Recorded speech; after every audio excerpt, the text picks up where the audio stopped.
Hey everybody, Billy Obenauer here, welcoming you back to another episode of Brightspace with Billy. In this episode, episode 6, we're going to be talking about accessing discussion board feedback in Brightspace. I often get emails from students asking me why they got different deductions and things like that on discussion boards. And Brightspace offers us a great space where you can go look in the rubric tool, see why deductions were applied, and understand your grades. Okay, unfortunately though, on the back end, it is a little bit challenging for instructors. They make it really easy for you to accidentally not show this to students. So I'm going to make a separate video that deals with making sure your faculty know how to make sure the grades are visible to you. But in this video, we're just simply going to show you as students how you can go ahead and look for that feedback. Okay, so we're going to head over to my Brightspace page for my human resource management course.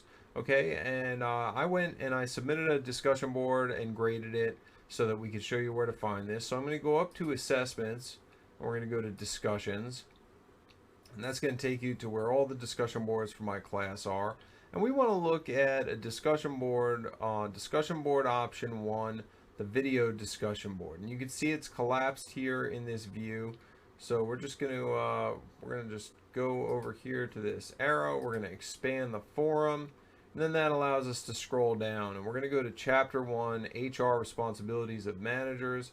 And we can see that the last submission here was by Preview Learner, and that's actually me. We're going to go ahead and we're going to click on this topic. Okay, and as soon as this topic comes up, we can kind of scroll down and see what's there. And the first thing that we see is we have the opportunity to view the graded rubric, and you can see my test thread here, but we're just going to click on this rubric here, and you can see I got a 0.1 out of 0.21, and that's an F. And we're going to take a look at this and we're going to find out why. All right, so this opens up the rubric here, and you can see there's two different elements on this rubric, and each one of them is just scored out of 1 point. So we have the initial discussion board post, and you can see full credit 1 point, the post met all requirements. And then there's also criterion feedback right here that says the post met all requirements. And then if we go down to discussion board responses, we can see that's over here under the no credit column, where it says student did not post any responses, or did not follow instructions on responses, or responses didn't meet the minimum length. So that awarded 0 points out of 1 there. So that's 1 out of 1, and then 0 out of 1.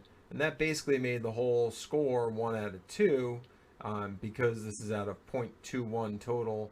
It just basically divides 1 out of 2, multiplies it by 0.21, and that's why you see 0.1 out of 0.21. Okay. Then if we look at the overall score down here, we see that's a 50%. So real easy as a student to go in there and look at your discussion board feedback on the graded rubric, as long as you have access to your discussion board after it closes. Now, sometimes we don't have that access. So we go back to our discussions list here, and I'm just going to real quick collapse this forum. Or actually, I'm going to expand it because we're going to scroll down. We're going to look, we have chapter 2 is open. We could go in there. But let's see, if we wanted to see our feedback on chapter 3, I've got nothing here that I can click. Okay, so you'll notice that chapter 3 is black, whereas the text over here on chapter 5 is blue, and I can click on that, or the text on chapter 2 is blue, and I can click on that. On chapter 3 and chapter 4, the text is black. There is no hyperlink. I can't get into that.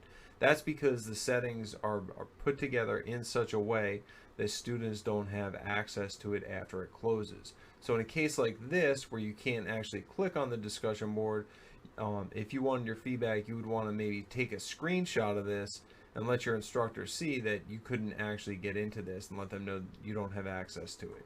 But in a case like chapter 1 here, all we would have to do is we just click on that right there on the name of the discussion board, and we scroll down, and the first thing we see is our graded rubric.